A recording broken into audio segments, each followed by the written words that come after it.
김어준에게 유리한 편파 판정을 했는지를 정밀 조사를 하겠습니다. 정밀 조사를 하고 만약에 기준에 위반되는 봐주기 결정을 했다라고 판단이 되면은 업무방해로 고발할 것을 검토하겠습니다.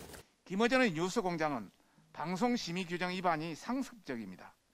그런데도 방심위는 솜방망이 처분을 남발했습니다. 김어준 씨의 근거 없는 허위 주장은 계속되고 있습니다. 방심위의 계속되는 솜방망이 처분, 이제 도를 넘었습니다. 김어준 씨는 하루빨리 사퇴할 것을 촉구합니다. 방심위도 정현주 위원장에게도 경고합니다. 제대로 하라고. 이상입니다. 수고하셨습니다. 잘했습니다. 미디어 오늘 방송심의위원회가 조금 전에 우리 박성중 과방위 간사가 말씀하신 것처럼 뉴스공장을 운영하는 김어준의 그런 과장, 허위, 날조 보도에 대해서 솜방망이 지금 징계를 해온 것으로 드러났습니다. 이 부분에 대해서 방송심의위원회 내부적으로 그 심사 기준이 있습니다. 어떠한 경우에는 주의를 줘라, 어떠한 경우에는 공고를 해라, 어떠한 경우에는 경고를 하는 기준이 있는데 과연 그 기준에 부합하는 결정을 한 것인지 아니면은 그 기준에 위반해서 방송심의위원들이 김어준에게 유리한 편파 판정을 했는지를 정밀 조사를 하겠습니다. 정밀 조사를 하고 만약에 기준에 위반되는 봐주기 결정을 했다라고 판단이 되면은 업무방해로 고발할 것을 검토하겠습니다. 서해 공무원 유족 측이 지난 6월 30일 고인을 월북자로 규정한 TBS 뉴스공장 진행자 김어준 씨를 방송통신심의위원회에 심의 신청을 한 것으로 언론을 통해 알려졌습니다.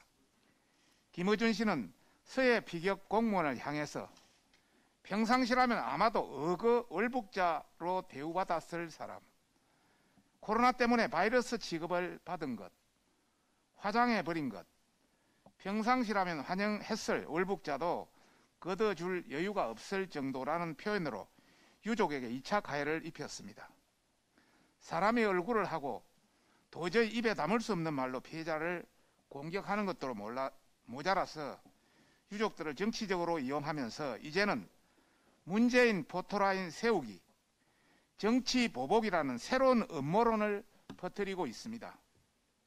이 같은 김어준 씨의 발언은 방심위에서 법정 제재를 받아야 할 사안일 뿐 아니라 고인과 유족들에게는 명예훼손과 허위사실 유포로 처벌을 받아야 할 사안입니다.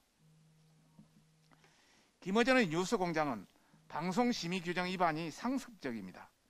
그런데도 방심위는 솜방망이 처분을 남발했습니다.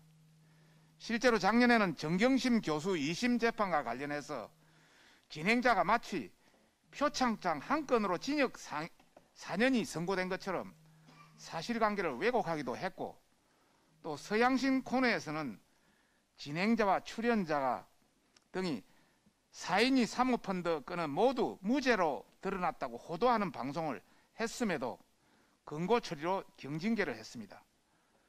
올해에도 TBS 뉴스공장 심의는 9건이 됐었는데 주의 처분 1건, 권고 5건, 의견 제시 3건입니다. 더욱이 새 정부 윤석열 정부 들어서도 김어준 씨는 대통령 직무실 이전 관련 통계를 소개하면서 서울 지역 반대 여론이 39%임에도 이를 60%가 넘는다고 심각한 왜곡 방송을 했음에도 이를 권고에 거치는 경징계를 했습니다. 김어준 씨의 근거 없는 허위 주장은 계속되고 있습니다. 방심위의 계속되는 솜방망이 처분, 이제 도를 넘었습니다.